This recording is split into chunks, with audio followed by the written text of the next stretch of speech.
Sci-Fi Buzz. When we come back, the horrors continue when we remember James Whale, the father of Frankenstein. Stay locked on this. It's moving. It's alive. James Whale is considered by many to be the best horror director of the movie's golden age.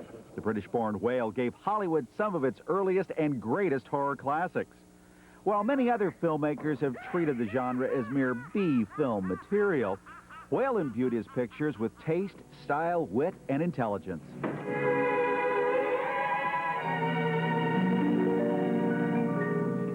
After making a splash as a stage director in England, Whale was brought to Hollywood to direct movies. In 1931, Universal Pictures gave him the assignment that would prove to be his breakthrough film, Frankenstein.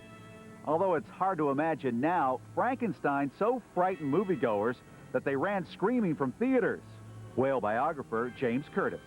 Frankenstein was previewed at the Granada Theater in Santa Barbara in October of 1931, appropriately enough, very close to Halloween.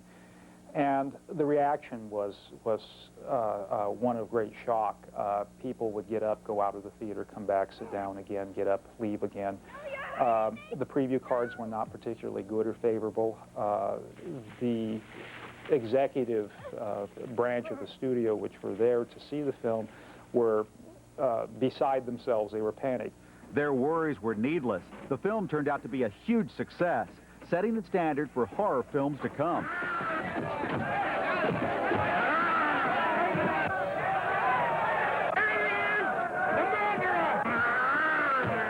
In 1932, Whale made The Old Dark House as a horror vehicle for Boris Karloff to follow up Frankenstein.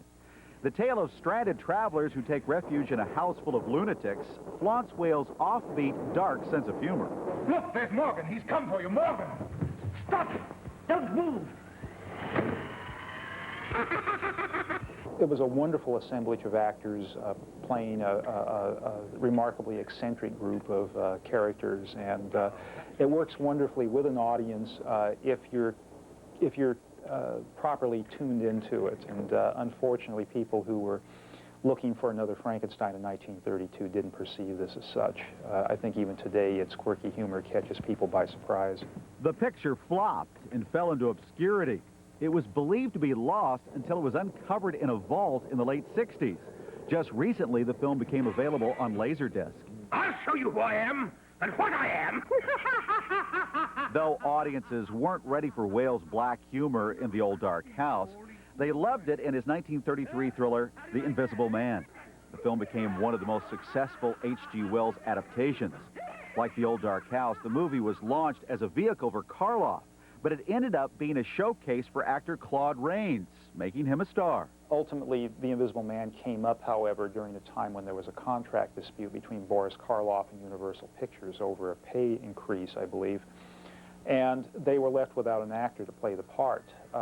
James Whale, however, did know Claude Rains, had worked with him on the British stage, and thought that he would be perfect for the part.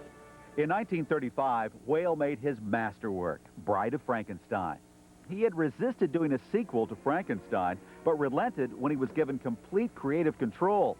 He used it to construct a truly unique, campy classic.